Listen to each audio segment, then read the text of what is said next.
एजाज सैयद साहब, आप क्या समझते हैं, हुकूमत इतनी मुतहरिक क्यों सडनली हो गई है इस मामले के ऊपर? क्या वाकई में मकसूद उनको ये है कि मौजूदा हालात में तहरीक इंसाफ को भी ऑन बोर्ड लिया जाए, पॉलिटिकल जमातें सारी मिलकर अच्छा माहौल हो, या फिर कुछ और पक रहा है अंदर? अलेना, मेरे ख्याल में ये मफादात का खेल है। और मुझे तो, मैं हिस्ट्री का तालिब इल्म हूँ, तो जब मैं हिस्ट्री की तरफ देखता हूँ तो मुझे लगता है कि जिस तरह सब कुछ रिपीट हो रहा है, सिर्फ शख्सियात का जो अंदाज है या जो शख्सियात का तरीकाकार है, नाम डिफरेंट हैं, जज्बात डिफरेंट हैं, बाकी ओवरऑल चीज़ें अच्छा। रिपीट हो रही है। मैं आपको थोड़ा सा बैक लेके जाता हूँ। अगर आप साल 2018 और 19 देखें और 20 देखें, तो आपको याद होगा कि शुरू में नून लीग बड़ी भरपूर किस्म की तनकीद करती थी पाकिस्तान तहरीक इंसाफ के ऊपर। और वही आज ये फार्म 45 का और फार्म 46 का नारा लगाते हैं, 47 का नारा लगाते हैं पीटीआई वाले। तो उस वक्त नून लीग जो है आरटीएस की बात किया करती थी। फिर मैंने और आपने देखा कि अचानक वसी तर मुल्की मफाद में पाकिस्तान मुस्लिम लीग नून ने भी जो FATF के जो बिल हैं उनकी हिमायत करना शुरू कर दी और लेजिस्लेशन होनी शुरू हो गई। बट इस महमूद खान साहब के पास कितनी लचक होगी? क्या वो कर सकेंगे इन मामलात को, या दोनों के दरमियान में जो दूरियां हैं उसको थोड़ा कम? एंड ऑल्सो ये बड़ी अहम बात है कि क्या कुछ दो कुछ लो, क्या देने को है इनके पास, और वहां से क्या मांगा जाएगा? अलीना, बात यह है कि आपने महमूद खान अचकजई की बात करके ना एक बड़ी दिलचस्प पहलू को छेड़ा है। महमूद खान अचकजई इस खेल के खिलाड़ी नहीं है जिस खेल के खिलाड़ी नून लीग और पाकिस्तान तहरीक इंसाफ है। नून लीग, पाकिस्तान तहरीक इंसाफ और पीपल्स पार्टी, तीनों का अब principle with the passage of time या आज के हालात में बात करें, वो प्रिंसिपल एक है। और वो प्रिंसिपल क्या है कि हम इक्तदार में आए, और इक्तदार का रास्ता इलेक्शन का रास्ता या आवाम का रास्ता नहीं है। इक्तदार का रास्ता रावलपिंडी से होकर आता है। तो ये रावलपिंडी को खुश करने के लिए जो एफर्ट्स कर रही हैं हमारी सारी सियासी जमातें गुज़िश्ता चंद सालों से, महमूद खान अचकजई, मेरी जहां तक मालूमात है, मेरा जहां तक महदूद तजर्बा है या तारीख के तालिब इल्म की हैसियत से जो मैंने देखा है, महमूद खान अचकजई एंड पे आके फिर अकेले रह जाएंगे। क्योंकि महमूद खान अचकजई जो डील करेगी पाकिस्तान तहरीक इंसाफ या जो तहरीक इंसाफ की या बानी पीटीआई की ख्वाहिश है, और जो दूसरी तरफ की ख्वाहिश है, तो उसमें मेरे ख्याल में अल्टीमेटली महमूद खान साहब का किरदार बैठता नहीं है आपके ख्याल में? हम तारीख की बात करें तो मज़हर साहब तो तारीख को जिया है। मज़हर साहब, आप किस तरह से देखते हैं महमूद साहब का यहाँ पे किरदार, और ये जो सारी की सारी अब बातचीत की बातें निकली हैं, मंजर आम पर आ रही हैं, नून लीग खुद पेशरफ्त कर रही है? देखिए, इसमें सबसे ज़्यादा इस वक्त जो प्रोएक्टिव रोल नज़र आ रहा है वो ये नज़र आ रहा है कि मौलाना फजल रहमान से सदर भी मिल रहे हैं, प्राइम मिनिस्टर भी मिल रहे हैं। प्रेसिडेंट के हवाले से तो बहुत ज़्यादा चीज़ें सामने नहीं आई हैं, लेकिन जो प्राइम मिनिस्टर के हवाले से चीज़ें सामने आई हैं, मौलाना फजल रहमान से मुलाकात करने के बाद जो चीज़ें बयानात की सूरत में सामने नज़र आती हैं, उससे तो मुझे नहीं नज़र आता कि कोई मुज़ाकरात होने जा रहे हैं। देखिए, मुज़ाकरात अगर उससे नून लीग का तो फ़ायदा है, और नून लीग का फ़ायदा ये है कि उनकी गवर्नमेंट को एक लेजिटिमेसी मिलेगी अगर पीटीआई मुज़ाकरात करती है। अब क्या नून लीग पीटीआई के जो मैंडेट है उसके हवाले से बातचीत होगी? ज़ाहिर है बहुत सी स्कैटर्ड ख़बरें हैं कि जी हाँ, अचकजई साहब को इमरान खान साहब ने ये कहा है कि आप अपने तय कोशिश कर लें कि मुज़ाकरात करते हैं नहीं करते हैं। लेकिन मुझे नहीं नज़र आता कि कोई संजीदा मुज़ाकरात, अगर होंगे भी कोई संजीदा मुज़ाकरात होंगे। जब पीटीआई जेयूआई को ही नहीं मना पा रही, तो आप तसव्वुर करें कि वो पीएमएलएन और पीपल्स पार्टी से कैसे मुज़ाकरात होंगे, यानी पीएमएलएन से कैसे या गवर्नमेंट से कैसे मुज़ाकरात होंगे।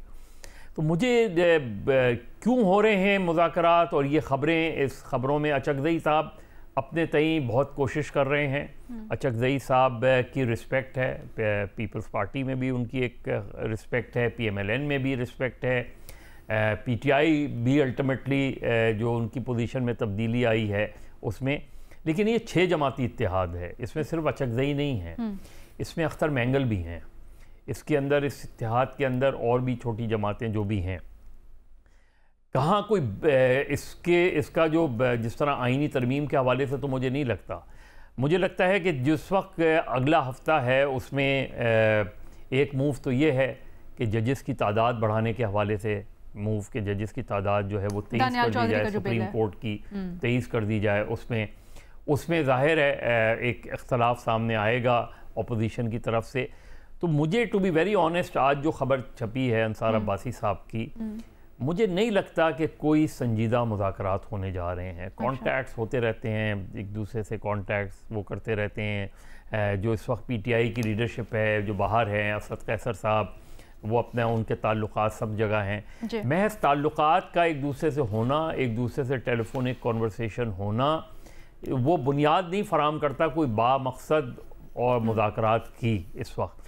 तो अभी तक तो मुझे नहीं लगता, क्योंकि अभी तक आप हार्ड पोजीशन देखें। जो प्राइम मिनिस्टर के हवाले से मौलाना फजलुर रहमान से बातचीत हुई है, जो खबरें छपी हैं, वो क्या हैं?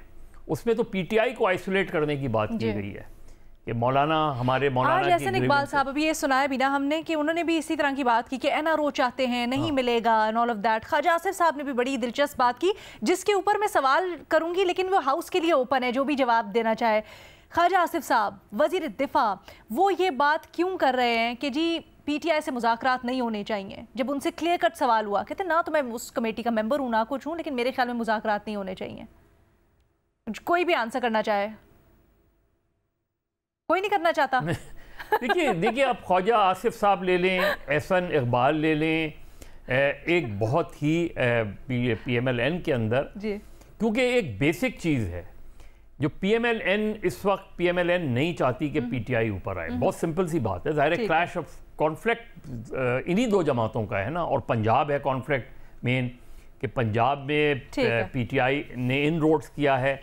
तो मुझे नहीं लगता कि ना इमरान खान की तरफ से इन मुज़ाकरात में कोई संजीदगी नज़र आएगी, और ना ही मेरा ख्याल है पीएमएलएन। हाँ, पीएमएलएन ज़रूर चाहेगी कि पीटीआई से अगर मुज़ाकरात शुरू होते हैं तो जाहिर है उनको एक लेजिटिमेसी मिलेगी, और यही पीटीआई के अंदर भी सवालात हैं कि क्यों हम मुज़ाकरात करें इनसे, इनकी बकौल पीटीआई के रहनुमाओं से, कि इनकी हैसियत क्या है। फ़खर कुछ ऐड करना चाहेंगे? बेनज़ीर, एजाज? देखिए अलीना, मेरे ख्याल में अच्छा चलिए बेनज़ीर को पहले मौका देते, फिर मैं एजाज आपके पास आती हूँ। बेनज़ीर करिए, बाद में बेनज़ीर। मैं सिर्फ ये कह रही हूँ, देखिए उनकी जाती राय हो सकती है, जैसे मदद साहब कह रहे थे नेचुरल राइवल्स हैं, तो और जैसे एहसन इकबाल साहब भी कह रहे थे कि पहले वो माफ़ी मांगे। वैसे तो मुझे कभी ये माफ़ी वाली बात समझ नहीं आई। अगर किसी ने कुछ जुर्म किया है तो आप उनको सजा दें, उनके खिलाफ केस बनाएं। ये क्या बात हुई कि आप माफ़ी मांगे और बात खत्म हो जाएगी? कैपिटल हिल में तो हम नहीं ये सुनते कि कोई कहे कि ट्रंप माफ़ी मांगे तो केसेस खत्म हो जाएंगे।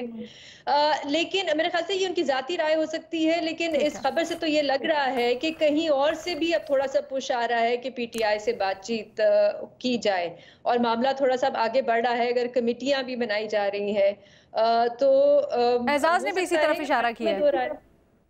एजाज ने भी इसी तरफ इशारा किया अभी। जी अलीना, मैं ये समझता हूँ कि ये जो बेनज़ीर ने भी बात की, मैं इसी बात को आगे बढ़ाऊंगा कि बात ये है कि नून लीग क्यों मुज़ाकरात करेगी? क्या नून लीग वज़ारत आला पंजाब छोड़ना चाहती है? क्या नून लीग तैयार हो गई है कि वो वज़ारत उज़्मा भी छोड़ देगी? तो मेरा नहीं ख्याल कि ना नून लीग ये रिस्क लेने के लिए तैयार है। मंजीवी सियासतदान है ना ख्वाजा आसिफ साहब, वो इसको वेल लेफ्ट भी कर सकते थे, बट उन्होंने हेड्स ऑन लिया इस बॉल को और छक्का मारा। नहीं होने चाहिए मुज़ाकरात मेरे ख्याल में। पता है कि अगर ये मुज़ाकरात होते हैं तो उसमें अल्टीमेट गेन जो है वो पीटीआई का होगा, क्योंकि पीटीआई नैरेटिव बनाना जानती है। तो ख्वाजा आसिफ साहब ये बात समझते हैं, लेकिन ज़ाहिर है ख्वाजा आसिफ साहब अपनी पार्टी के पॉलिसी मेकर नहीं है, वो एट दी टॉप नहीं बैठे हुए, और उनका जो स्टेक है पार्टी के अंदर उतना बड़ा नहीं है जितना शरीफ बरादरान या शरीफ फैमिली का।